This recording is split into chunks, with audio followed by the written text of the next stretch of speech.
ঘড়ির কাঁটায় পুরো 7টা, আর আমি এখন হাজির হয়ে গেলাম তোমাদের সামনে, তোমাদেরকে সাথে নিয়ে আজকের আরেকটি নতুন ব্লগে।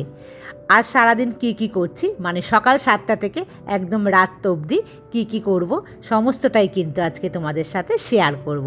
আর তোমরা আমার সাথেই থাকো, আশা করি তোমাদের ভালোই লাগবে। আর যদি ভালো লাগে তাহলে কিন্তু তোমরা অবশ্যই আমার চ্যানেলকে সাবস্ক্রাইব করো, লাইক করো আর কমেন্টস করে অবশ্যই জানিও। শুভ সকাল বন্ধুরা, আশা করছি তোমরা সবাই খুব ভালো আছো, আর আমিও বেশ ভালোই আছি। কাল আমি তোমাদেরকে কোনো ব্লগ দিতে পারিনি। কাল মাকে নিয়ে ডক্টরের কাছে গিয়েছিলাম কলকাতাতে, তো সারা দিন ওখানেই ছিলাম। সকালে গিয়ে সন্ধে হয়ে গেছে আসতে, শরীর ভীষণ টায়ার্ড ছিল, একদমই কিন্তু ক্যামেরা অন করে আমি তোমাদেরকে কিচ্ছু শেয়ার করতে পারিনি, সেই কারণে কাল ব্লগ আসেনি। যাই হোক, আজ থেকে কিন্তু আবার কন্টিনিউ তোমাদের সামনে আমার ব্লগ আসবে। কাল মা সকালবেলা মায়ের বাড়ি থেকে কিন্তু সোজা চলে এসছে কৃষ্ণনগর স্টেশনে। আমার সাথে ওখানে দেখা হয়, তারপরে মাকে নিয়ে যাই ডক্টর দেখাতে কলকাতা, আর ফেরার সময় মাকে নিয়ে আমার বাড়িতে আমি আসি। একটু পরেই তোমরা আমার মাকে দেখতে পাবে। কাল সারাদিন বাড়ি ছিলাম না, তো সেই কারণে ভীষণ শরীরটা খারাপ লাগছিল। মনে হচ্ছিলো যেন অনেক কাজ করেছি, অনেক মনে খাটুনি, মাঠে হয়তো জমি জায়গায় চাষ করেছি, এরকম লাগছে শরীরটা। সকালবেলা ঘুম ভাঙছিলই না।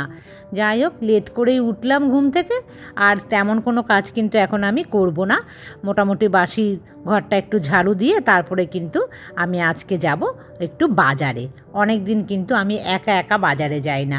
আমার হাজব্যান্ড আসছিল, আর তোমরা দেখছিলে তার সাথে গিয়ে টুকটাক একটু মাছ সবজি নিয়ে আসছিলাম। আজ কিন্তু একার দায়িত্বে বাজার থেকে বাজার করে আনার আমার পালা। যাই হোক বন্ধুরা, তোমাদেরকে আমি বলেছিলাম যে আগের ব্লগে তারপরে কি ঘটনা ঘটেছিল সেটা আমি তোমাদের সাথে শেয়ার করব।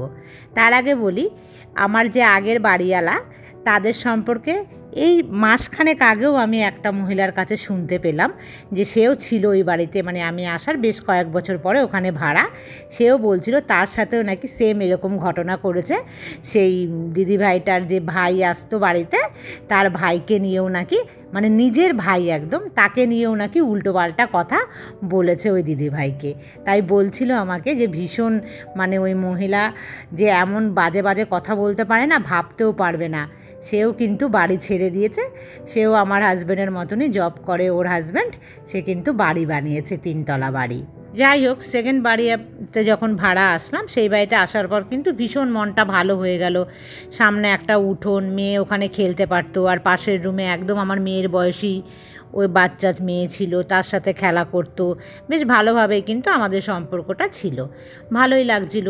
বা ওরা কোথাও গেলে বাড়িওয়ালারা আমাদের কিন্তু নিয়ে যেত সাথে করে, মানে আমার মেয়েকে একটু ঘুরিয়ে আনতো। আর আমাদের ঘরে কিছু রান্না হলে আমি দিতাম, ওনার ঘরেও রান্না হলে মাঝে সাঝে উনিও কিন্তু আমাদেরকে দিতেন। মানে ওই দিদি, মানে বৌদি বলে ডাকতাম আমি ওনাকে। যাই হোক, ওনার বয়সটা অনেক বেশি ছিল, তাও বৌদি বলতাম ওনাকে। আর দেখো, আজকে বাজার থেকে এনেছি আদা, এখন না সব কাঁচা আদা, কাঁচা লঙ্কা, শাপলা। তোমরা কেউ খাও? ওই দেখো শাপলা এনেছি, ভীষণ ভালোবাসি, আমি তো বাঙাল, আমি খাই। কিন্তু কুমড়ো একটু এনেছি, পুঁই শাক, আর ওখানে দেখো আপেল, নাশপাতি, বেগুন, আরও যা সবজি দেখতেই পেলে। এখন বেগুন ভেজে ব্রেকফাস্টের কিন্তু আমি আয়োজন করছি। আমার পাশের ঘরের আর এক ভাড়াটের ছিল, সেও আমার বয়সী, আর তার সাথে না আমার আস্তে আস্তে বন্ধুত্বটা গড়ে ওঠে ভীষণভাবে। ওই বৌদির সাথেও খুব ভালো সম্পর্ক ছিল, তারপরে ওই মানে মহিলা কি বলবো, আমার বয়সী, যে তার সাথে সম্পর্ক গড়ে ওঠে। তো এই জিনিসটা না উনি ভালোভাবে নিচ্ছিলেন না কিছুতেই, মানে ওই বৌদি। তো সে চাইতো না যে ওর সাথে আমি মিশি, উনি চাইতো ওনার সাথেই শুধুমাত্র আমার সম্পর্ক থাকুক, কিন্তু ওনার সাথে সবার সম্পর্ক ভালো থাকুক, কিন্তু আমরা যেন প্রত্যেকে শুধু ওনার সাথেই সম্পর্কটা ভালো রাখি। এটা কিন্তু ছানা নিয়েছে আজকে খাবার সাথে, দেখো ফল একটু কেটে নিয়েছে আর বেগুন ভাজা। এই দেখো আমার মা, আমরা দুজনা মিলে কিন্তু ব্রেকফাস্ট করছি। উনি আমাকে কখনোই কিন্তু ডিরেক্টভাবে বলতেন না যে মিশবে না ওর সাথে, আমাকে কিন্তু ইনডিরেক্ট বোঝানোর চেষ্টা করতেন উনি। যেহেতু উনি ভীষণ কিন্তু উনি ভদ্র শিক্ষিত মহিলা, তো আমি না বুঝতে পারতাম জিনিসটা, কিন্তু আমিও ওনাকে বুঝতে দিতাম না যে উনি কী আমাকে বলতে চাইছেন।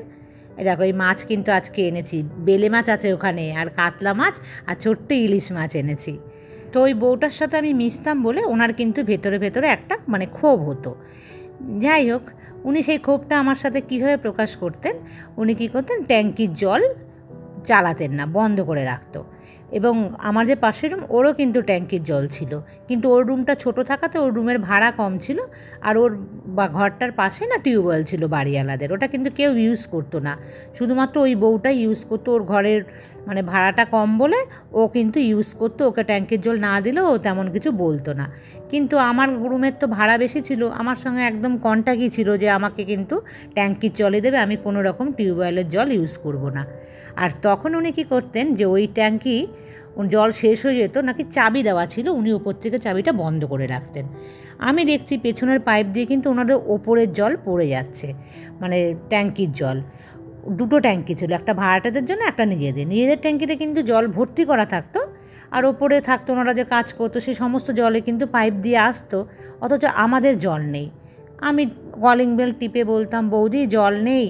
তখন বৌদি একটা এমন ভাব দেখাতো, ও তাই বুঝি, আচ্ছা চালিয়ে দিচ্ছি বলে চালানোর আবার আধ ঘন্টা 1 ঘন্টা পর দেখছি আবার জল নেই। প্রথম বুঝতাম না ব্যাপারটা কী হয়েছে।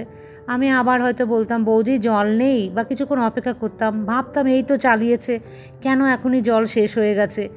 আবার গেল একদিন, আবার হচ্ছে পরের দিনকে এরকম। তো এরকম বারবার বলতে তখন বুঝতে পেরেছি ব্যাপারটা, যে উনি ইচ্ছে করে জলটা মানে বন্ধ করে রাখছে ওই চাবিটা দিয়ে। কারণ একটা ট্যাঙ্কি যদি ভরে যায়, তাও মিনিমাম তো সেটা সকাল থেকে বিকেল অবধি লাগে শেষ হতে। যেহেতু আমি আর মেয়ে থাকতাম, জল কিন্তু তেমন খরচ হতো না। আর পাশের রুমের ও মহিলাও বেশি কিন্তু জল খরচ করতো না, সে টিউবওয়েল চেপেই বেশি জল ইউজ করতো, যেহেতু তার রুম ভাড়া কম ছিল, তার সঙ্গে কন্ট্যাক্টই ছিল। আর আমাকে এরকম জল দিত না। মেয়েকে সকালবেলা স্কুল দিয়ে এসেছি, আসার পর তো এবার বাসন ধোবো, রান্না করব, জামা কাপড় ধোবো, মেয়ে ছুটি আনতে যাওয়ার আগে সমস্ত করব। এসেই দেখতাম আমি মেয়েকে দিয়ে এসে জল নেই। তো এরকম সমস্যা না রোজ হতো। তো এরকম হতে হতে আমি বুঝতে পারতাম না যে কী করব, কেন এরকম হচ্ছে। বারবার টিউবওয়েল চেপে জলও আনতে পারছি না, আর আমার রুমটা থেকে টিউবওয়েলটা একটু দূরেও ছিল, আর এই অভ্যাস আমার ছিলও না টিউবওয়েল চেপে জল নেওয়াটা। তো এটা কিন্তু ওই বৌদিই করতো, দাদা কিন্তু এই বিষয়ে কিচ্ছু জানতো না। দাদাকে যদি কোনো দিন বলতাম যে দাদা জল শেষ হয়ে গেছে, তাই নাকি, বলোনি কেন, আগে বলবে, এরকম কিন্তু দাদা বলতো। কিন্তু বৌদি ওই কারসাজিটা করতো। আর দাদা তো সবসময় বাড়ি থাকতো না, আর আমরা না দাদাকে বলতে ভয়ও পেতাম। দাদা অনেক সিনিয়র লোক, আর একটু রাগী টাইপেরও ছিল উনি। আর আমাদের বয়স তখন আরও হালকা, তো মানে অত বুদ্ধিও ছিল না যে দাদাকে বলবো। এ তো গেল জলের সমস্যা। তারপরে কি সমস্যা করতে শোনো, মেয়েদের সঙ্গে পড়তাম তো বেশ, কিন্তু 5-6টা বান্ধবী আমাদের ছিল। তো ওদের বার্থডেগুলো পড়তো, আর মেয়ের বয়সী তো সবাই, ধরো কারো মাসে 2টো বার্থডেও পড়তো, বা এই মাসে কারো তো আর এক মাসে আর একজনের, ওই 4-5টা আমরা কিন্তু বার্থডে নিমন্ত্রণ পেতাম। আর আমাদের তো কোনো আত্মীয় স্বজন এখানে কেউ ছিল না, আমরা কিন্তু যেতাম সন্ধেবেলার দিকে, মানে বার্থডে পার্টি যখন হতো তখন। আর ফিরতে একটু রাতই হয়ে যেত। তো আমাদের যে বান্ধবী আছে, মানে আমার একদম যে বাড়ি এখন এর পাশেই কিন্তু আমার মেয়ের একদম ভীষণ প্রিয় একটা বান্ধবী ছিল। তো আমরা ওই 2 মেয়ে আর আমরা 2 মা যেতাম। আর ওই বান্ধবীর যে বাবা, মানে আমার মেয়ের বান্ধবীর বাবা আমাদের আনতে যেত। তো ওই দাদাদের সঙ্গে আমাদের খুব ভালো সম্পর্ক। ওই দাদা আনতে যেত, একটু রাত হলেও কোনো অসুবিধা হতো না। আমার বাড়িটা আগে পড়তো, পরে ওই বান্ধবীর বাড়ি পড়তো। তো আমাকে আমার বাড়িতে ঢুকিয়ে দিয়ে ওরা ওদের বাড়িতে চলে যেত।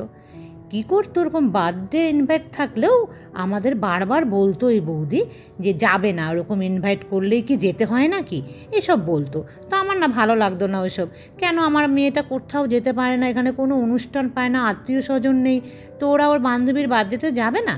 কী করতো জানো তো, আমি যখন ওই বার্থডে থেকে আসতাম, ধরো 9:30 10টা বেজে যেত, যেহেতু ওই দাদা আনতে যেত, আমাদের কিন্তু কোনো অসুবিধা হতো না, যে ভয় পেতাম না, দাদা সাথে থাকতো। মেন গেটে তালা দিয়ে রাখতো যাতে ঢুকতে না পারি। আর কি করে ঢুকবো, মেন গেটে তালা, সেই ডাকতে তাদেরকে, তারা আসেই না, দাঁড়িয়ে থাকি। এটা দিনের পর দিন করতো। একটা ছোট গেট ছিল, সেই ছোটো গেটেও তালা দিয়ে রাখতো। সেই গেটটার ওপর দিয়ে একদিন জানো মেয়েকে এরকম ওই দাদা তুলে দিয়েছে, আর আমি উঠতে গেছি, আমি কি পারি, ওটা বেয়ে উঠতে গিয়ে আমার চুড়িদার ছিঁড়ে গেল। মানে এরকম চোরের মতন বাড়িতে ঢুকছি। তারপরে আমাদের বাড়ি থেকে যে লোকজন এসছে, তারা বাইক নিয়ে আসতো। যেই বেজে যাবে না, ধরো আমাদের বাড়ি থেকে লোক এসছে রাতেবেলাতেই, সন্ধেবেলার দিকে এসছে, রাতে খাওয়া দাওয়া করে যাবে, 9টা 9:30 বাজলেই মেন গেটে আমাদেরকে না বলে তালা দিয়ে দিত। আর আমাদের বাড়ির লোক কীভাবে যাবে, তাদের বাইক রয়েছে ভেতরে। আমরা তাদেরকে কলিং বেল টেনে মানে টিপে তাদেরকে ডাকতে আমাদের গলা ফেটে যেত। এসে তারপরে ভীষণ মেজাজ দেখাতো, কেউ যদি বাড়িতে আসে তো 9টার মধ্যে যেন তারা চলে যায়, এরকমভাবে বলতো, যেন আমাদেরকে অপমান করতো। তখন ভীষণ কষ্ট লাগতো যে বাড়িওয়ালার, তার বাড়ি, সে তো বাড়িতেই রয়েছে, তা আমার বাড়িতে লোকজন কি থোড়ি সবসময় আসে, সে তো 2-1 দিন আসে বা মাসেও একবার আসে কিনা সন্দেহ, তারপরেও সে তালা দিয়ে দিচ্ছে। জানো, এই ধরনের দুর্ব্যবহার আমাদের সঙ্গে দিনের পর দিন করা শুরু করলো। আর এই সমস্ত দেখে না ভীষণ কিন্তু কষ্ট হতে থাকলো মনের ভেতরে, যে আমাদের বাড়িঘর নেই, আমরা আজকে ভাড়া থাকি ঠিক কথাই, কিন্তু আমার শ্বশুরবাড়িও ভীষণ বড় বাড়ি, আর আমার বাপের বাড়িটা বেশ ভালোই বড়, একদম ছোট কিন্তু নয়। আর আমরা হেলাফেলা ঘরের কিন্তু মেয়ে মানুষও নই বা বউও নই, কোনোটাই নই। ভীষণ কষ্ট হতো যে বাড়ির লোক আসলে তাদেরকে এরকম অপমান করতো। বাড়িতে এসে কোনো মানে বাচ্চারা যদি আসতো, আমার মেয়ের বান্ধবীরা, তারা যদি একটু খেলা করতো উঠোনের মধ্যে, অত বড় উঠোন, একটু একটু খেলতো, ছোটো বাচ্চা তখন, ওরা একটু চেঁচামেচি করেই, ওপর থেকে সাথে সাথে ডাক নিত, আওয়াজ আসছে ওপরে, আমাদের অসুবিধা হচ্ছে, আস্তে কথা বলতে বলো, আমার ডাক নাম ধরে ধরে আমাকে ডাকতো আর এসব বলতো। কাউকে না বলতাম না তারপরে যে আর এসো না, আমি যেদিন বাড়ি বানাতে পারবো সেদিনই তোমরা এসো আমার বাড়িতে। খুব কষ্ট হতো। আমার হাজব্যান্ডকে বলতাম, আর আমার হাজব্যান্ড কিন্তু ভীষণ রাগী, ডিফেন্সের মানুষ, বুঝতেই পারছো, তাদের কিন্তু ভীষণ অল্পেতেই রাগ হয়ে যায়। বলছে যে আমি এক্ষুনি বাড়ি করব, মানে খুব তাড়া লেগে গেল তখন বাড়ি করার জন্য। এই দেখো, এটা কিন্তু বানিয়েছি শাপলা, অবশ্য আছে, কিন্তু আমি রান্না করিনি, এই সমস্ত রান্না মা করেছে। পুঁই শাকের চচ্চড়ি, এটা মাছের মাথা দিয়ে, আর এই যে ইলিশ মাছের তেল, আর এইতে বেগুন দিয়ে ইলিশ মাছের ঝোল। আজকে কিন্তু আর সর্ষে পোস্ত কিচ্ছু দিইনি। বন্ধুরা, আমি কিন্তু আজকে 3টে গাছ কিনেছি, আমার ভীষণ পছন্দ, তবে আমি কিন্তু এই গাছ লাগাতে পারি না, যত্ন একদমই নিতে পারি না। ইনডোর প্ল্যান্ট কিনেছি, মনে হলো যেন ঘরের মধ্যে রাখি, আমার ভীষণ ভাল লাগছে দেখে। আর দেখো, আমি কিন্তু নাম বলতে পারবো না, এটা মনে হয় ক্যাকটাস বলেছে, এটা একটা ক্যাকটাসেরই জাত, অন্যরকম। আর এটা ভুলে গেছি নাম বলতে বলতে, তোমরা হয়তো অনেকেই জানো, আর এটার নামও আমি ভুলে গেছি। কিন্তু এটা কি সুন্দর না, এই যে কিনেছিলাম এইগুলো টবগুলো, এগুলোর মধ্যে তো না রাখা যাচ্ছে না আর্টিফিশিয়াল কোনো রকম গাছ, তার জন্য কিন্তু আমি এই গাছগুলো কিনে এনেছি। ভেবেছি মাটি দিতে হবে, মাটি নেই ঘরে, কিনে আনবো, সেই মাটি দিয়ে আবার এগুলো যখন লাগাবো তখন আমি তোমাদের সাথে শেয়ার করবো আর একবার।